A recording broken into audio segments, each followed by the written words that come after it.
World Insight with Tian Wei. Iran, testing limits of the 2015 nuclear deal. Can the agreement be salvaged? Within hours, the technical tasks will be done. And the United Nations mission amid the world's troubles and hotspots. A word with UN Assistant Secretary General Fabrizio Hochschild.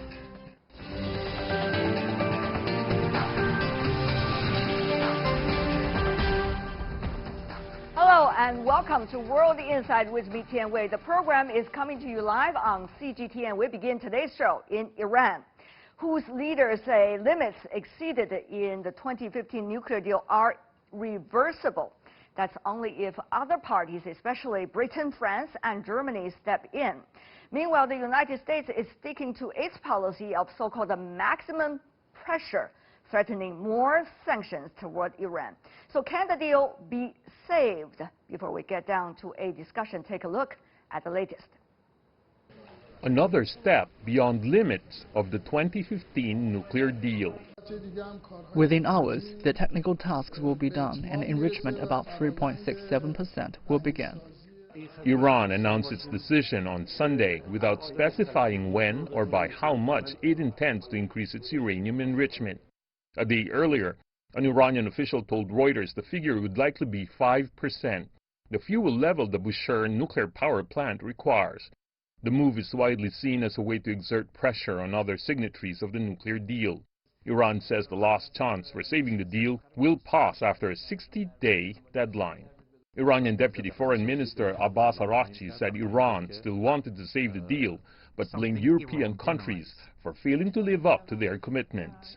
The road to negotiations and diplomacy is open, but the important thing is to find innovations and solutions to meet our demands, mostly in relation to oil and banking.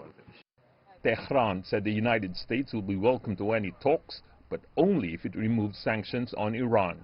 Tensions ramped up last year when President Trump decided to withdraw the U.S. from the nuclear agreement. U.S. Secretary of State Mike Pompeo also said it would only lead to further isolation and sanctions for Iran, reiterating Washington's objections to Iran's nuclear program.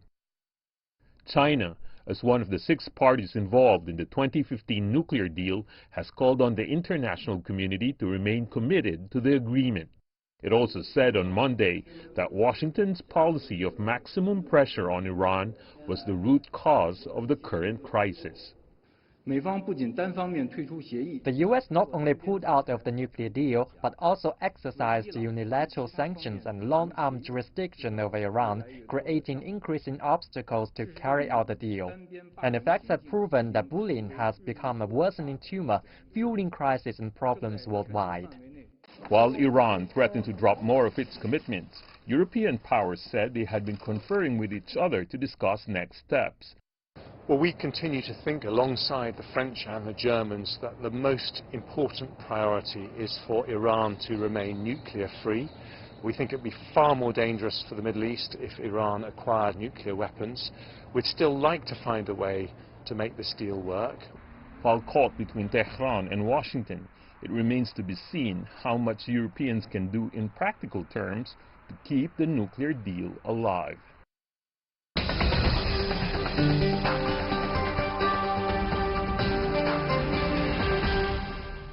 So can the Iran nuclear deal still be alive? What can different parties do despite the U.S.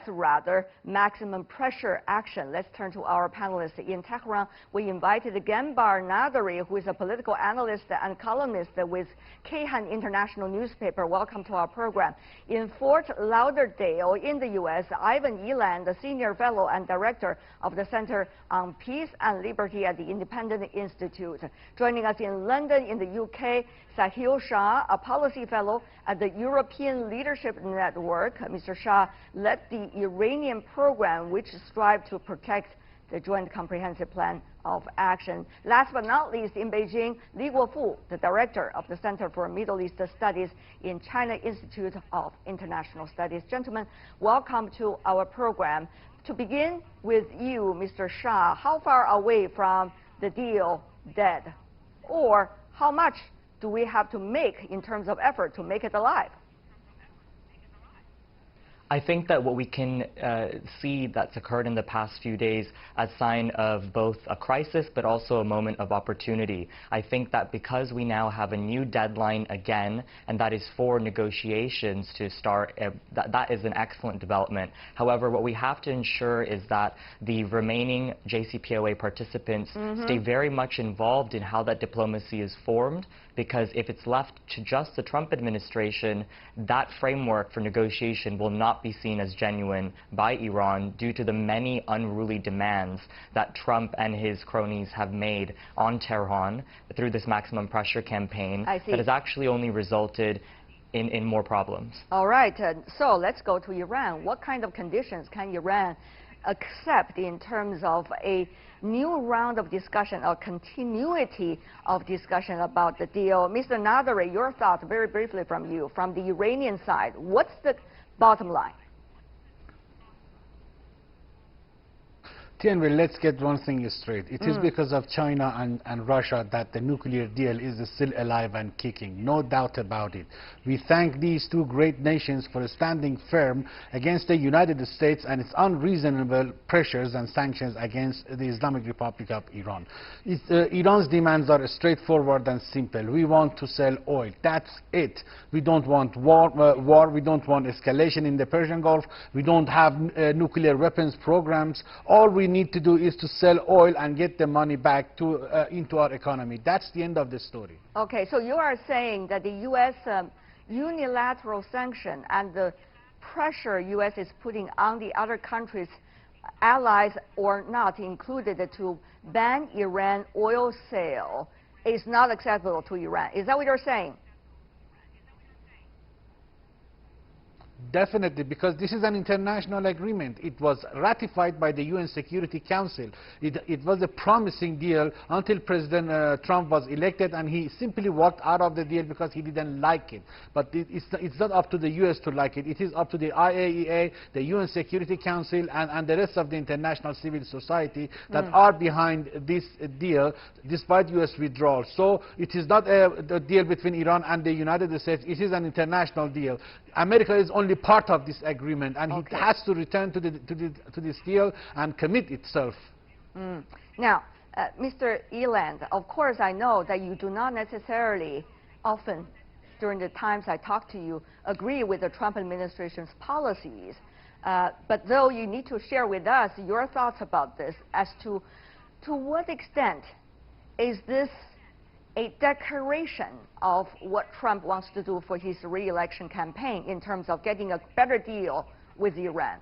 To what extent is a strategic move by Washington in terms of what Washington wants to achieve in any kind of deal, including a deal about the Iranian nuclear issue?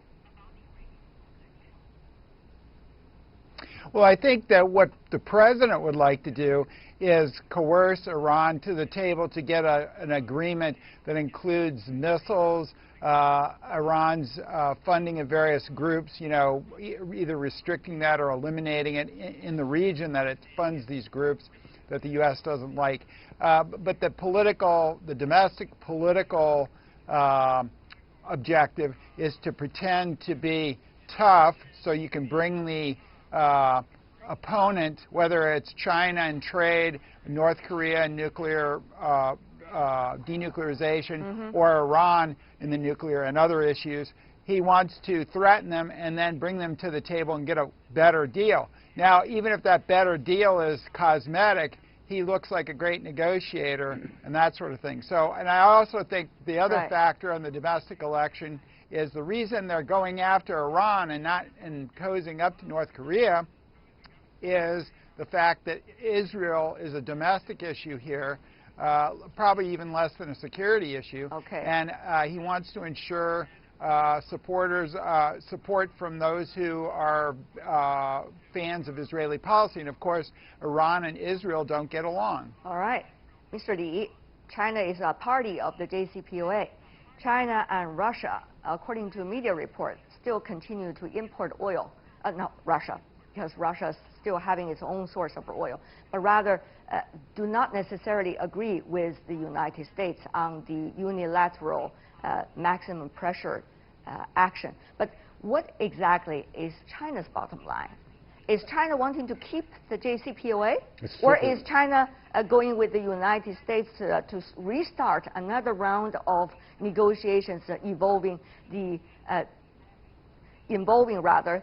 Iranian nuclear deal? I think this is two separate issues. And, how separate? The trade of dispute between China and America, this is bilateral, though it has international impact. But the JCPOA, everyone agrees that, it is an international agreement endorsed by the UN, resolutions. And we have from time and time again that, made very, very clear to the international community that, China's trade with Iran, including the trade of oil, that was within the framework of the JCPOA. That was within the framework of international law and the norms of international, the relations. It is normal. We're against, the unilateral sanctions on Iran. We try very hard together with, the European countries, Russia, and the rest of the international community to serve the JCPOA. Okay, great. So everybody has already expressed where you stand. That's great. One issue that seems to be building up the climax of tension.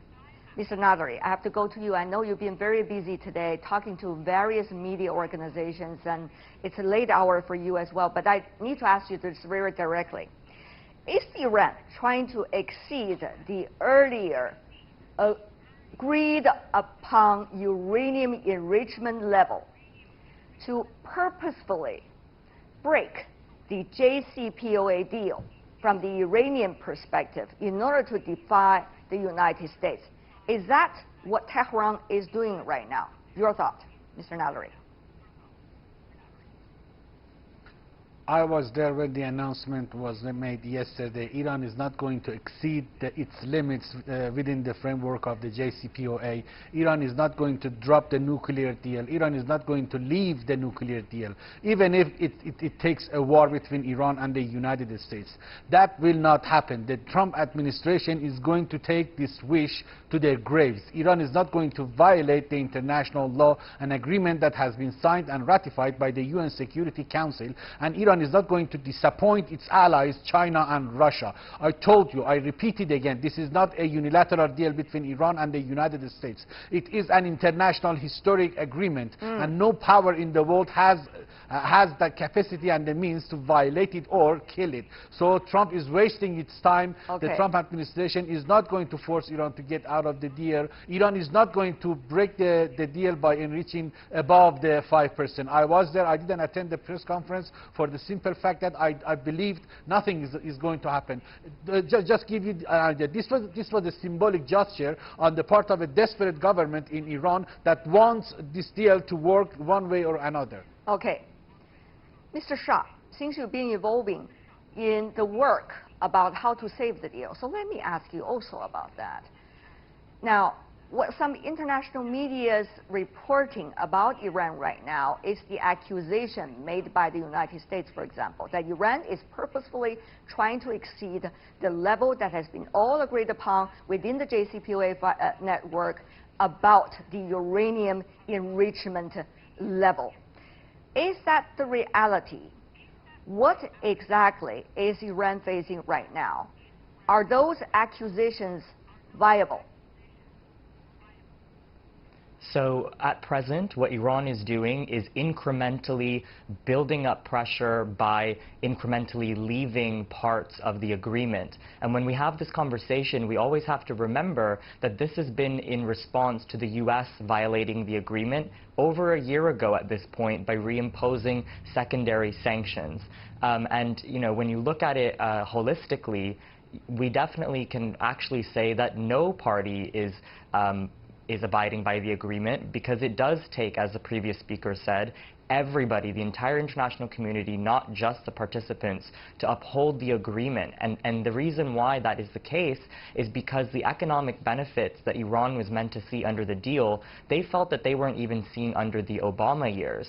So now that we have gotten to a point where they definitely are purposefully being kept out of the international finance and banking systems, this is a major issue, and we have to keep in mind that this is because that the U.S. left, and even though it was a year ago, that is the absolute reason why we're facing this crisis. Mr. Shah, if I could just follow up on what you just said, not necessarily the point you made, but rather the situation we are facing right now.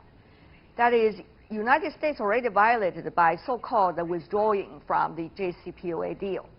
Now, if Iran also, in a way, being portrayed or believed as to temporarily even violate the deal, is the deal still the deal? After all, Iran and the United States are two important parties of an international deal. So will the other parties still be relevant in terms of holding up to this deal? They are not the direct parties. Yes. So basically, what I'm mentioning is that at least on the European side, the Europeans have created a special purpose vehicle to ensure that non-sanctionable trade of food and medicine, for example, can occur. And what we're seeing is that the E3, France, UK, and Germany set up the mechanism, but now other European countries are being added to the shareholder structure, which shows that you don't need to be an official member of the agreement to care about it and know that the repercussions of it falling apart actually is not just a regional security issue, but a global one. All right. Now, when it comes down to what I said previously, I'd just like to add that Iran is justifying what it's currently doing by exceeding some of the limits by actually citing the agreement and saying that in the agreement it says that if other parties cease compliance, that Iran is allowed to also do the same in certain steps. Right. Now, it's not very well defined what those steps could be, but at this point it doesn't matter anymore, because the United States is able to say, well, Iran is violating this agreement, and they're getting away with being able to say it without taking accountability for their actions leading us to this point. Great point, though, over there. But let's take a look at what exactly that deal says, particularly when involving the issue of the uranium enrichment. So under the 2015 nuclear deal, besides uranium enrichment limited to 3.67%. Centrifuges used for enrichment were cut from more than 20,000 to 6,104. Fuel enrichment was suspended for 15 years while Iran's heavy water reactor was redesigned to prevent production of weapons-grade plutonium. The IAEA would monitor uranium mining for 15 years. There we go. Some of the details of the deal. We cannot go on with the discussion without really knowing the details of the deal, because that's what we're talking about here. So, Mr. Li, as a Chinese scholar, how do you see the current situation? After all, it seems that the two parties are already impatient with one another. Will China still be able to hold on and say, please, all parties come back to the deal? Is it still possible? I think, definitely, I think, all parties at this moment was facing a kind of a dilemma. As we say that, both the United States and Iran, they don't want to have a war. They don't want to further any escalation of the tensions. They try someone, to do some work, mediate, to reduce the tensions. On the other hand, everyone wants, the tension has been reduced. This might, if China asked by both sides to do some mediative work, I personally believe China was willing, to talk with both the U.S. and the Iranians to find out together with, I think, the European countries what we can do in order to reduce the tension to avoid war. But what is this time frame? I mean, we're talking about urgency here, Mr. Li, as you may understand. Talk, yes, it could solve the problem, but under what kind of time framework would two sides, particularly the United States and Iran, would be able to come back to the negotiation table or talk to one another? Mr. Aaron Eland, probably I should go to you about that too. U.S. have already been believed by the rest of the international community as first violating the JCPOA deal. Whether it's for one purpose or another, we'll leave that to the administration to explain. But to you, is there any way the U.S. still interested in having a deal? Or this is just one of those deals the U.S. wants to walk away and create various kinds of excuses as to why the U.S. should not remain in this deal? And if this trend continues, what does that mean for all the international deals, so-called, or agreements that U.S. are participating? Should everybody suspect the sincerity of the United States in any kinds of multilateral and international agreement? Well, I think it does raise questions, particularly if you're trying to get a nuclear denuclearization deal with North Korea. Why would the North Koreans want to do that, even if the United States gave them a great deal? Because they might say, well, look what happened to the Iran deal. It fell through. So I think it does affect U.S. credibility in other treaties or agreements that they sign on the international scene. The other problem I think Trump has is his administration is split. I think, as I say, I think his motivation is he wants to, first of all, he wanted to get rid of the Iran nuclear deal, seemingly for the irrational reason that he doesn't like anything the previous administration, Obama administration, did, and he linked it with that. But also, as I mentioned, he wants to pressure. His pattern is to create a crisis, pressure whatever country he wants to the negotiating table to get a better deal. Now, the problem with that is he's got advisors like Pompeo and especially John Bolton, his national security advisor, whom he appointed, but they are very hard line.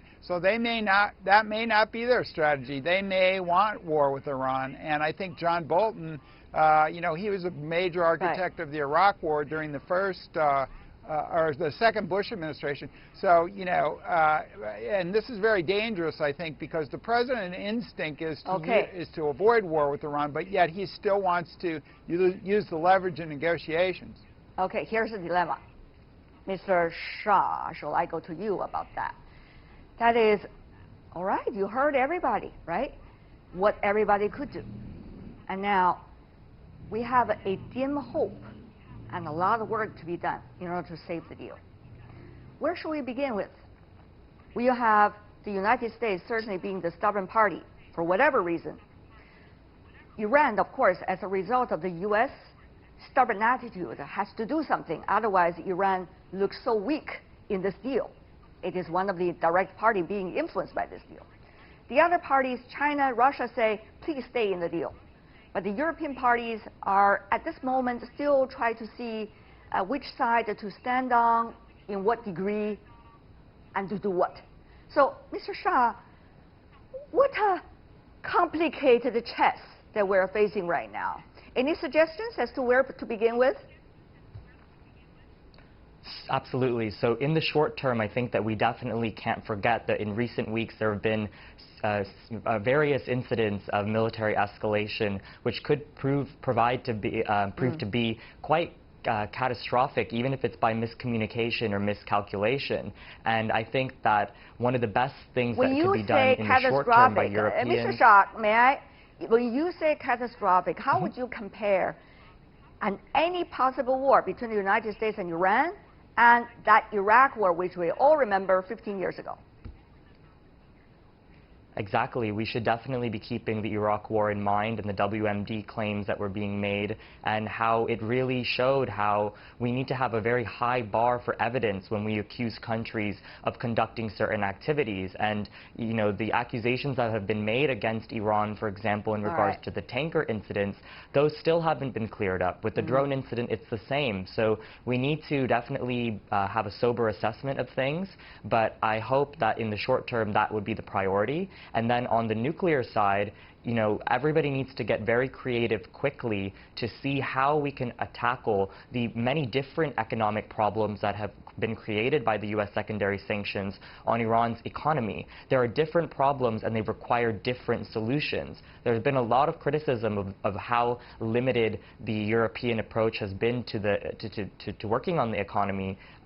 But, you know, they've also been very constrained, and the mechanism that they've created, hopefully, even even if it just creates percentage point decreases in inflation over time, it will help and it'll show that this wasn't just a symbolic gesture, but something that's tangible, and other countries can replicate it as well. Well, Mr. Shah, certainly you are being idealistic to a certain extent, one would say, if you assess the situation. Mr. Li, though, here's the issue. Sure. Why is it an international agreement, multilateral? One party, for example, the United States, decided that it just did not want to remain in it, even though it is one of the signatories. And the other parties have to save everything. Is it fair for the other parties? And therefore, as a result of the apparent unfairness everyone could agree upon, why should the other parties also stay in this agreement? With what kind of price tag, Mr. Li? I think this is not very fair, as you said, but this is very hard realities. And the U.S. is, we may call it, the only superpowers. It has tremendous powers, especially in the financial powers, its military powers. I think, these, especially the financial powers, function very much in the secondary, sanctions. And the U.S. is the unilateral also sanctions that we're talking about. Unilateral sanctions. And the U.S. is also regarded as the largest markets. So, the choice U.S. put for other countries is that, either you may do business with the U.S. or you can do business with Iran. And you also at the risk of, the sanctions by the international financial institutions. Why? Because, the U.S. play the leading role, the dominant role. So this is very, very hard, the facts. Whether we like it or not, this is, the reality. Okay. Well, we are almost running out of time. If I could invite one sentence and one sentence only, gentlemen, from every one of you, what do you think is the beginning point of let's resolve some of the current crisis, at least the crisis part? Mr. Nadari, one sentence. Go ahead, sir. Well, this will be finished very soon. America will return to the nuclear deal, and this will be a done deal for everybody. There will be no war, and there will be no escalation in the Persian Gulf. I am 100% positive. Mr. Eland, one sentence. The Trump administration should rejoin the nuclear deal, pull the sanctions, and try to negotiate other agreements with Iran after confidence is restored. Mr. Shah, one sentence. If we cannot honor our existing word, we cannot make new demands. Mr. Li, one sentence, please. I think as a good start, the U.S. should lift the sanction on Iranian oil sale. Thank you so much. Mr. Nadari, Mr. Eland, Mr. Shah, Mr. Li, coming from Iran, the United States, from the European perspective, and also from the Chinese perspective. Really much appreciated. Thank you so much, gentlemen. You're watching World Insight with me, Tian Wei. Still to come on our program, the United Nations mission amid the world's troubles and hotspots, especially in the world of transition. A word with the UN Assistant Secretary General right after this break.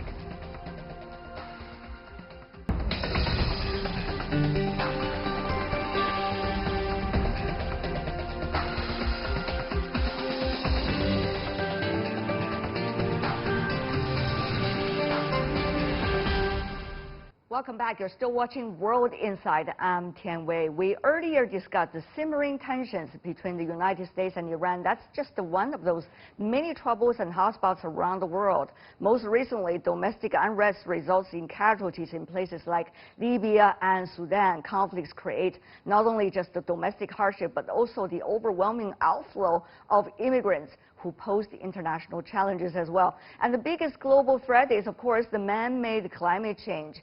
Through it all, one international institution, the United Nations, that every one of us knows, has worked to try to extinguish the fires of conflicts and to aid those most in need. On its 75th anniversary next year, how is the UN going to do? Take a look.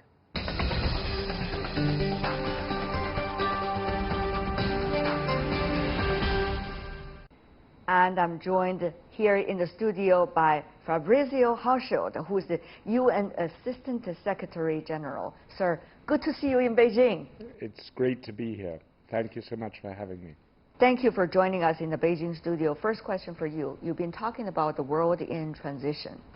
Transition within transition. Exactly what you meant. Well, we're witnessing changes across the globe.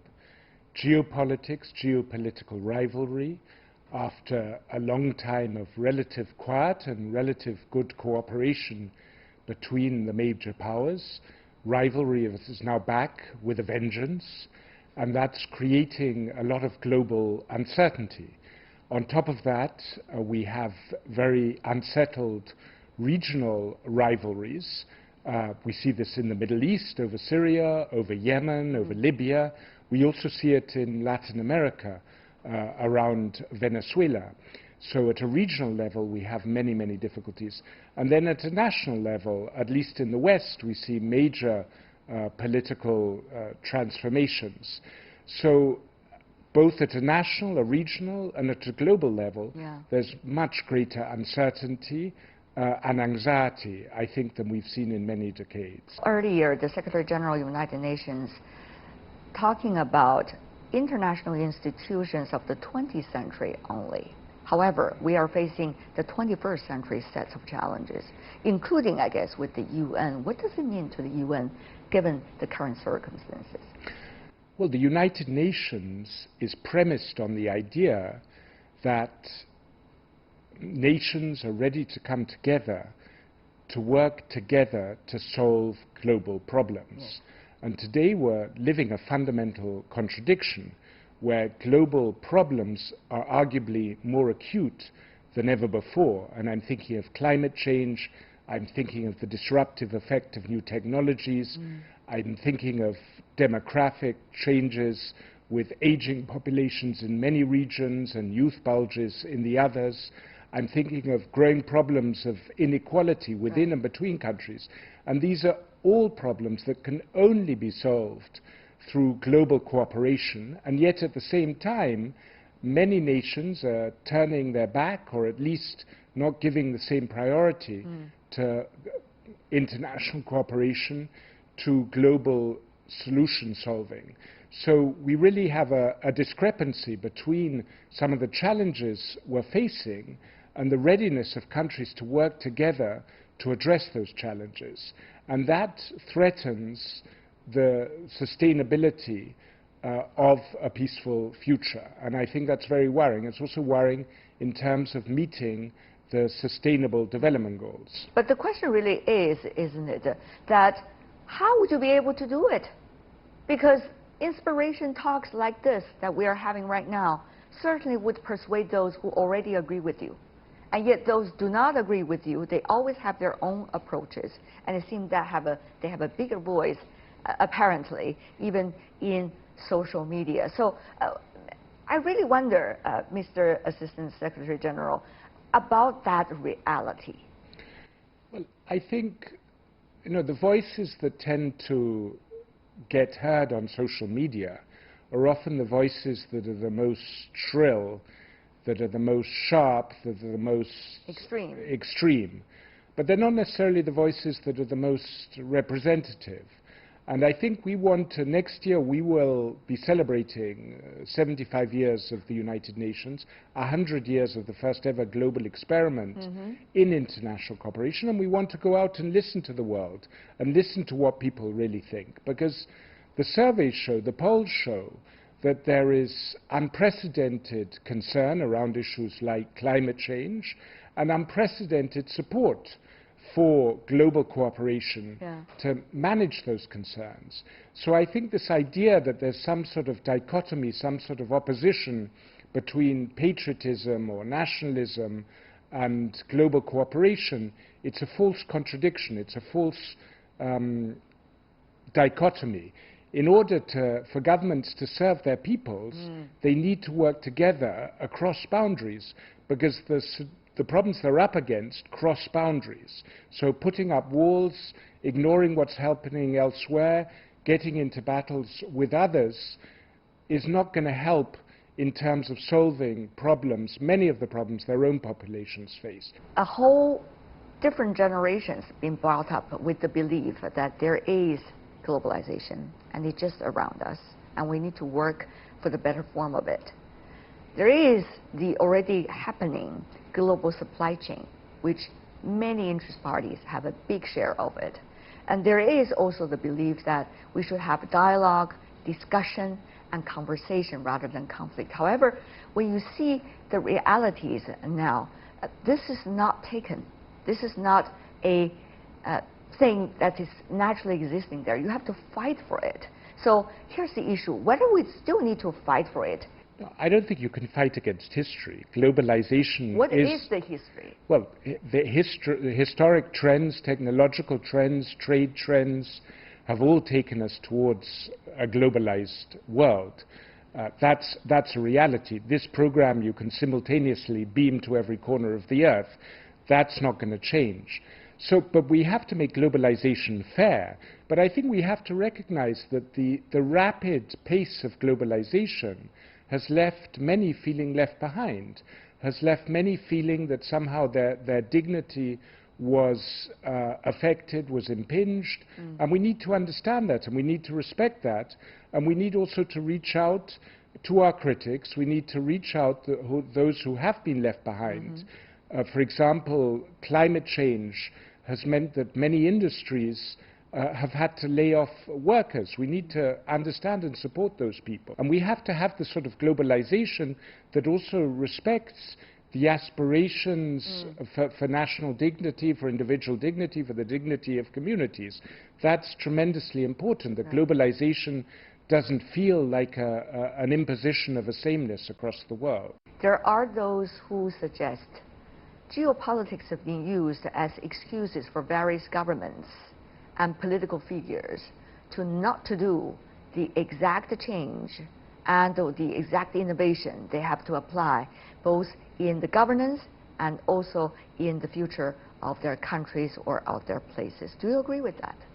I would say that there's a lot of uncertainty, there's a lot of rivalry, and as you indicated before, the time horizons many governments work on are linked to their election cycles. The time horizons the UN works on is linked to its fundamental values and its normative framework, which is much longer term.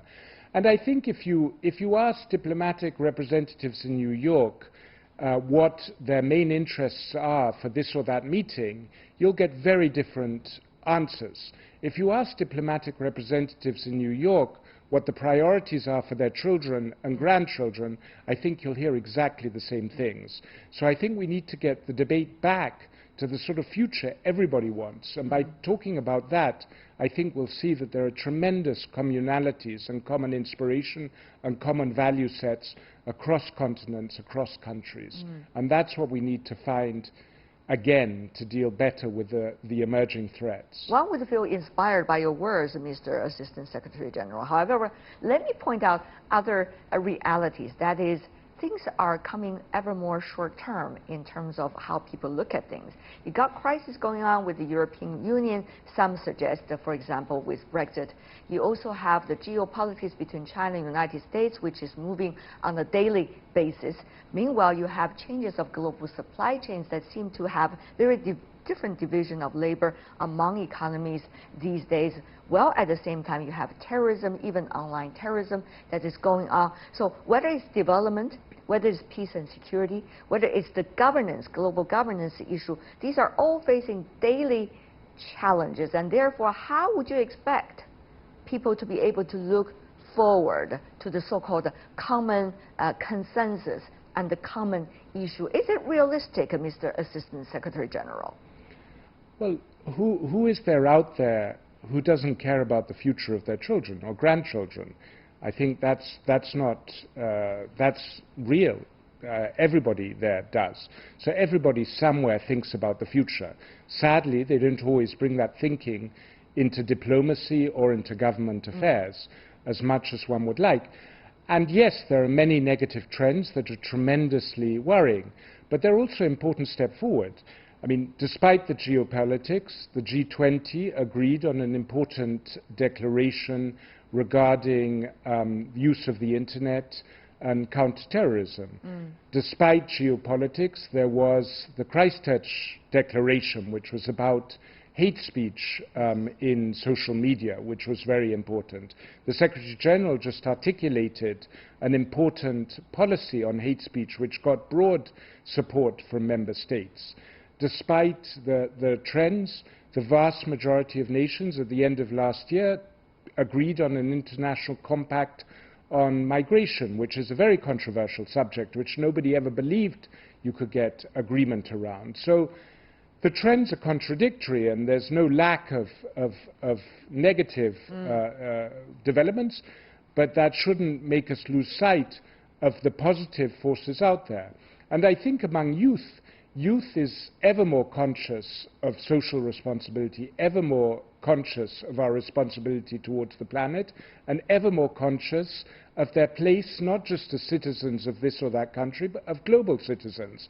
And let's build on hope, not build on fear. I think that's part of the problem. We need policies that take realistic hope as their basis, rather than fear of others as their basis. How would you always remind people about that very important information? That is, let's base our policies and our thinking upon hope, not despair. Well, that's at the heart of the mission of the United Nations, and that's at the heart of the Charter of the United Nations that was put together by our forefathers at a very dark moment of history.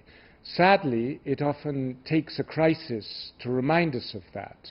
But let's hope that we can recommit to that sort of global cooperation without it taking a major crisis. What a pleasure seeing you here in Beijing. Thank you so much for your insights. Thank you. And that is all the time we have for today. If you'd like to see more, try to find us World Insight CGTN into your search engine or check out our YouTube channel. You can also follow us on Twitter, Facebook, and Sina Weibo. From me, Tian Wei, and everyone on the World Insight team, thanks for watching, and tune in again next time for more insights across China and around the world. Bye for now.